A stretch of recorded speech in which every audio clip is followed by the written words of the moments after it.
Speaking of that, can we just take a second to talk about the time your dad found one? Dude, yes. Okay. Yes. It sounds crazy. But listen, I actually have photo evidence that we can post right here. I still have the picture.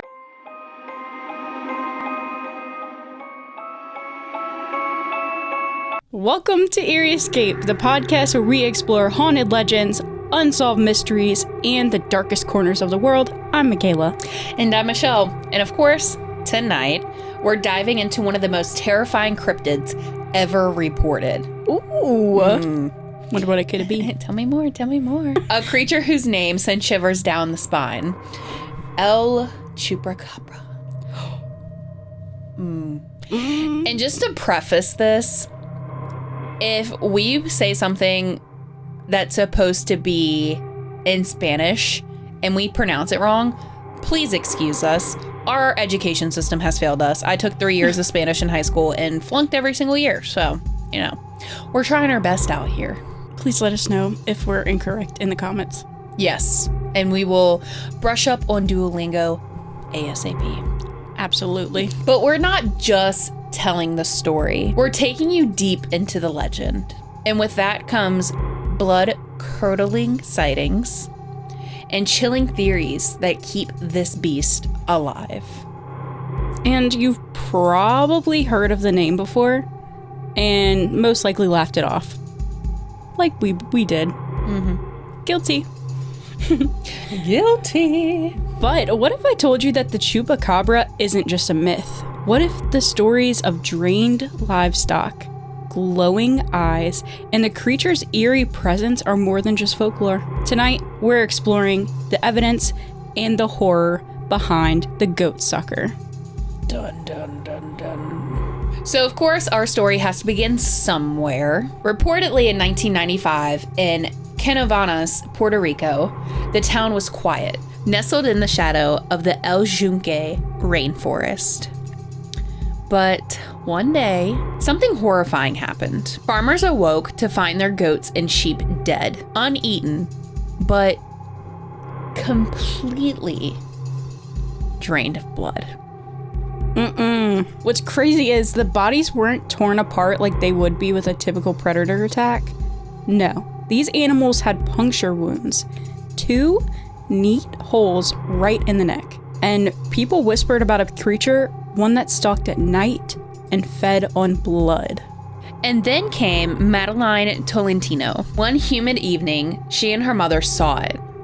A monster, standing in the street, staring at them. Madeline described it about being 4 feet tall with glowing red eyes, with lizard-like skin, spikes running down its back, and it didn't move like any animal that she had seen before. In fact, it hopped, and she said, like a kangaroo, but more like an alien. She swore its eyes bore into her soul. But of course, when it comes to women, the word spread like wildfire. Locals called it El Chupacabra, the goat sucker. As the legend grew, so did the sightings. From Mexico to Texas, people reported seeing the creature. Farmers found livestock dead, their blood drained, and every time the story was still the same. Glowing eyes, spines down its back, and hunger for blood. Speaking of that, can we just take a second to talk about the time your dad found one? Yes. Okay. Yes. It sounds crazy. But listen, I actually have photo evidence that we can post right here. I still have the picture. Ugh. So it didn't have the spikes down its back, but it was severely emaciated to the point where it did look like spikes going down its back. So we used to have chickens when I was in high school, and look at all those chickens. Anyway. And my dad thought that it was a fox, and because we didn't have any chickens that died or anything, foxes will kill all of your livestock, of course. And coyotes. Right. And so we didn't know if it was a coyote or if it was a fox. And it only came out during the day, which we thought was weird because it probably had rabies. Mm-hmm. So for months and months, my dad nor the next door neighbors could get it in the line of sight to put it out of its misery. Until one day, my neighbor was outside and saw it. And then him and my dad, listen, I live in the country, okay? my dad, he went into the kitchen and opened up the kitchen window and took it out. Chris Kyled it. 86 that bitch with a quickness. But we will post the picture, and I swear to God, it looked just like what the Chupacabra describes, like how it's been described. I remember, because this was like a while ago when this happened, but like I remember your dad posting it on Facebook, and my dad was showing me, and it's so weird because it literally, like, you could tell from a distance it would look like a coyote or a fox. Right. It just looks like a very like emaciated fox or coyote that had like barely any hair. Like, it had hair, but it was like its skin was like, it looked like it had parvo. Weird. It looked like a dog with parvo. I'm just saying, we didn't know what it was, and we even my dad called the game warden because he had a friend that knew a game warden that came out here and looked at it and was like, I have no idea what that is. I've never seen anything like it. And usually when it comes to coyotes and foxes, coyotes travel in packs, but usually when one of them gets sick, it kind of gets casted off and left behind. So we didn't know if it was a coyote or if it was just a rabid fox, but we hadn't really seen any of those animals around or even heard them in a while. And not to mention, it had been coming here for a hot minute. Right. Yeah. And the crazy thing is that I think it did get one or two of our chickens, but it didn't eat it. Yeah, I remember. It just killed it. It didn't killed eat it. But we didn't check to see if it was drained of blood, but you know, then again, we didn't think to look at that kind of thing, but we did have a couple of chickens that like went missing or did show up dead, and like they weren't eaten, which is crazy because we did have a lot of possums. I'm going a little bit off right now, but you'll get my point. We did have a few possums that we did found in the chicken coop, but the thing about possums is that possums won't eat a chicken. It'll literally just rip its head off and kill them. It won't eat them. But again, they're being like shredded apart. Right. And when it comes to coyotes or foxes, they're eating everything. They're eating them. Like, they're taking them, and there is evidence of a chicken missing. I mean, I've lived in the country my whole life. You know when something has come and gotten your livestock. You just know. And 9 times out of 10, you can figure out what it is that has come and taken your livestock from the quote unquote scene of the crime. Right. So I don't know. It was, and still to this day, we still talk about it from time to time. And my dad is still just like, I have no idea what that was. Michelle also gets some weird stuff in her yard.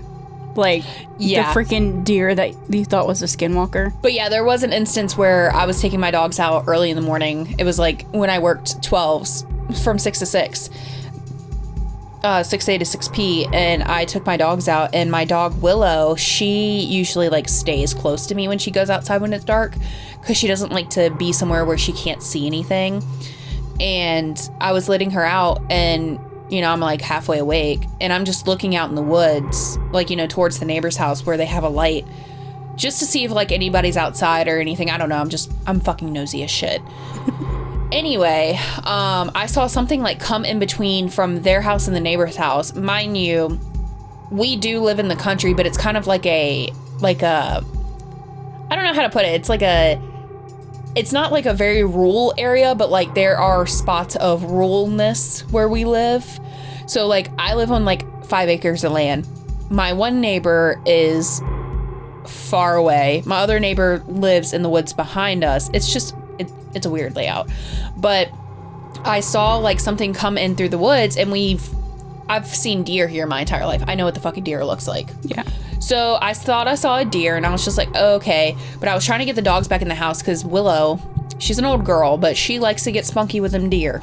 It started coming towards the house, and I was just like, oh, okay. Like, you know, because we have a peach tree in my backyard to where the deer will come up and eat the fallen peaches.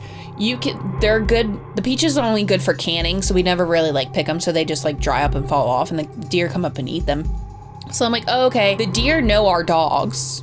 My one dog, Lola, will literally go up to a deer and go nose to nose with a deer. And my neighbor, he hand feeds the deer. So the deer around us know who we are and know that we have dogs and that they're non-aggressive and everything. So I'm like thinking like, you know, oh, you know, a deer, it's just coming up and just going to wait behind the tree to just like, and just going to eat some grass and wait until we go back inside, because that's what they've done before. But it starts running towards us, and I'm like, Like a full sprint. I'm like, that's weird. And then it passes the neighbor's tree, past their driveway to get onto our property. And then I don't know, I cannot explain it. I cannot for the life explain it. But once it started reaching our property, I was like, all right, come on, y'all, let's go back inside. You got that feeling. Like, let's go back inside. I swear to God on my life, and I will literally swear on this to the day I die. When it passed the tree, and that split second that I couldn't see it, and it kept running, I swear to God, it morphed into Willow, my dog. She has long hair and her tail's very distinct. She doesn't have a regular border collie's tail where it's like whatever. Her tail kind of curls like a pug's tail. Because she's almost like part chow or something. Right, but she most likely is part chow, but it curls like, and it literally was her. And I have never seen this happen to Willow in my entire life. She stopped and stared the entire time that this is happening. I'm trying to get my other 2 dogs in the house, but they're all on collars, like corrective collars, so I can make sure that they get into the house safely and they don't just sprint towards whatever this is. And Willow stops, and she's a long-haired dog. Every single strand of hair on her body stuck up. She has never raised her hair. Ever.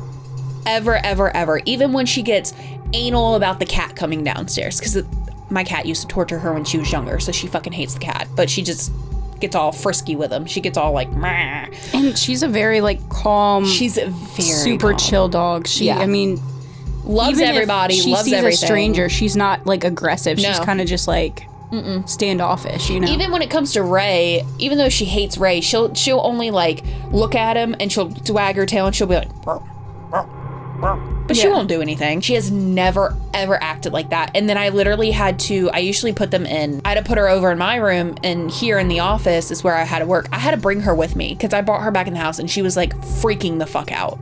That has never happened. Yeah, usually she would just like crawl under the bed and like chill out, or get on the bed and lay down. Right. But even when it comes to like thunderstorms, because she does have really bad anxiety, she was abused. I rescued her. I've never seen her act like that. And now I feel like that day has changed her. And I know we're talking about a dog here, but ever since then, when it comes to night or like very early in the morning, she only goes within a 3-foot radius of me. Like, she will not leave my side. And at night, like late at night, like 2:30 in the morning or something, she will step 2 or 3 feet out from the steps, pee, turn around, and go back to the door. She refuses to go in the yard at night. Dude. Or when it's dark. She refuses. And I don't know what that was, but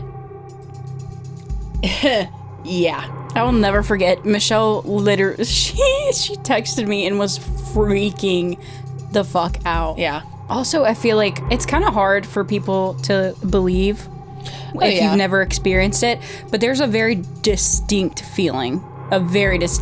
Like, you know, you need to fucking get out of there. It's like a part of your CNS, your central nervous system. It's like your fight or flight kicks in, and you don't understand why your fight or flight is kicking in. But I swear to God, in that instant, my butthole evaporated from my body. So I got my dogs and I went back in the house and locked the door.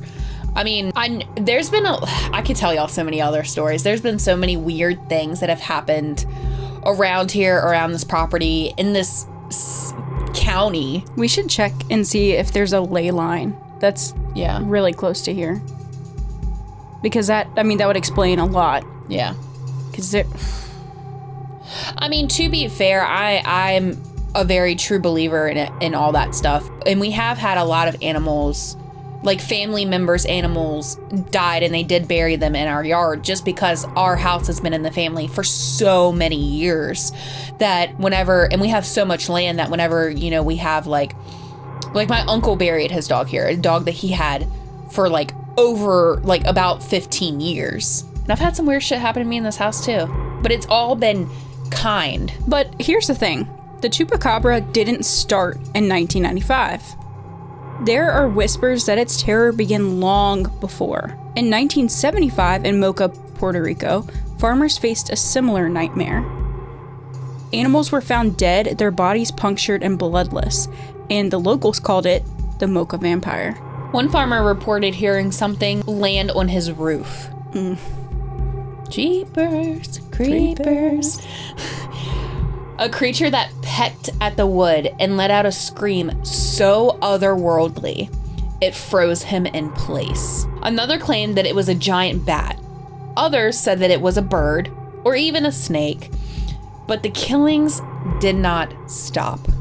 And one night, a farmer killed 2 Puerto Rican boas attacking his livestock, thinking the nightmare was over.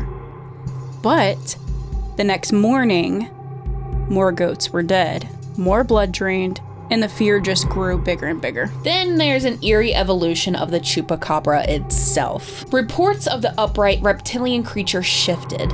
People began describing it differently. Smaller, hairless, canine.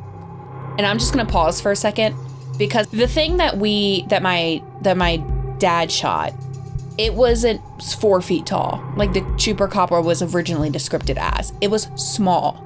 And when I say small, it wasn't like, cat small, but it was the size of maybe a pit bull that's a year old.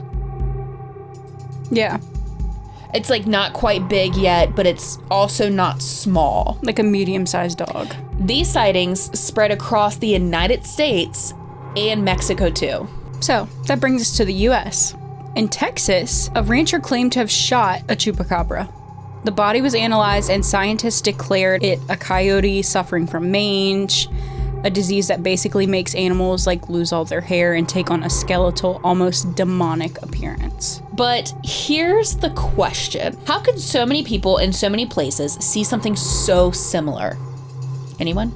A mangy coyote doesn't explain the puncture wounds, or the glowing eyes, or the stories of it walking on 2 legs. Oh my God, wait, hold on. Okay, I'm sorry. This is a sidetrack, okay? But this is important. Breaking news. This is very important.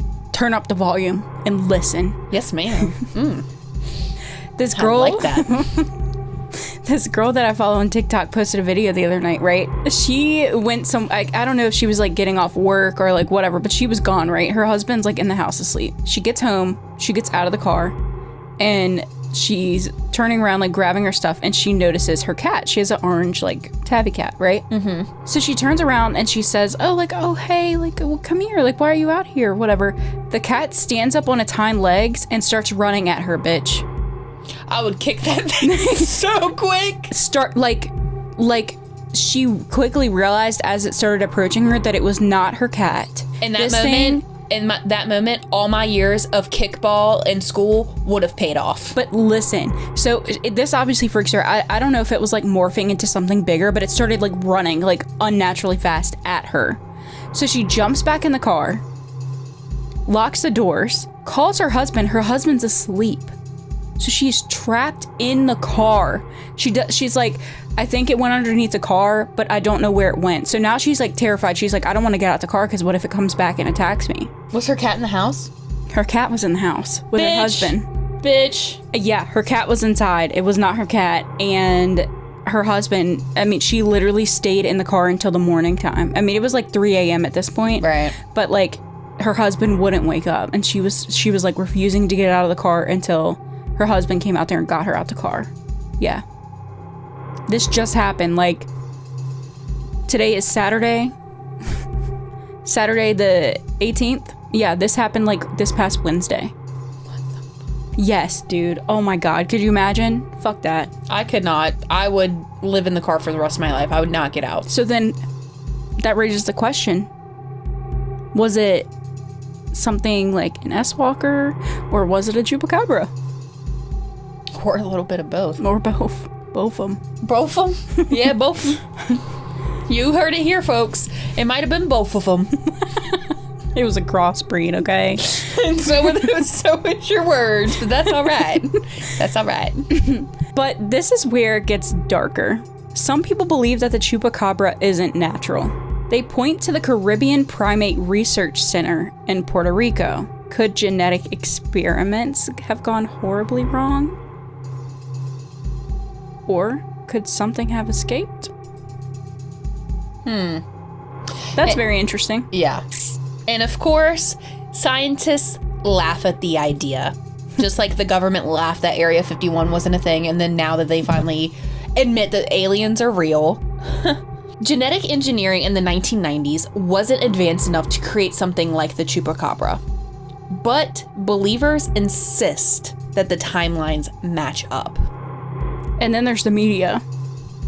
Remember the 1995 sci-fi film Species? Yeah. I do. It came out just before the Chupacabra legend exploded. The alien hybrid in the movie looks eerily similar to Madeline Tolentino's description. So, was her sighting influenced by Hollywood, or was the species based on something real?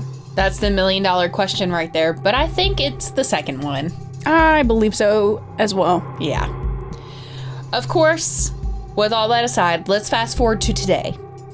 Sightings of the Chupacabra haven't stopped. In fact, they've gone global. From Chile, where it's blamed for killing llamas, to Russia, where locals found a skinned creature they claimed was the beast. Then in Cuero, Texas, the town has embraced its nickname, Chupacabra capital of the world.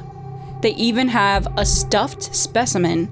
However, they say that the DNA test showed that it was just a coyote. Allegedly. So, what's the truth? Is the Chupacabra a predator? A mangy predator at that? Is it a supernatural creature? Or a fabrication from fear and folklore? Well, one thing's for certain. Something's out there. For sure. And something that stalks the night, preying on livestock, to be exact.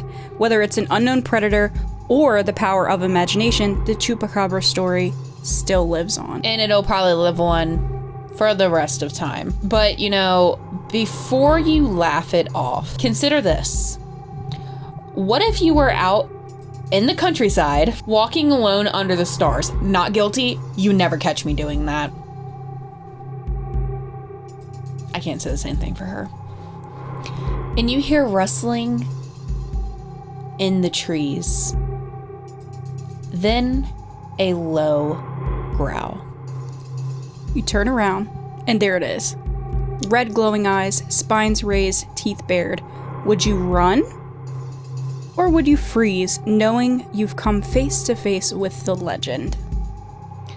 And I mean, hey, maybe you've seen it, and maybe it's watching you right now. Don't turn around. She there. Don't look out your window. It's probably there. Let's be real. Thanks for tuning in to Eerie Escape. If you enjoyed tonight's episode, make sure to subscribe and comment with your thoughts, and let us know what you would do in that situation, because we want to know.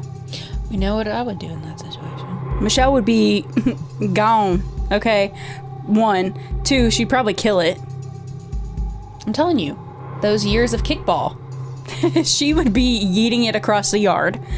Fight or flight? How about I fight and flight at the same time?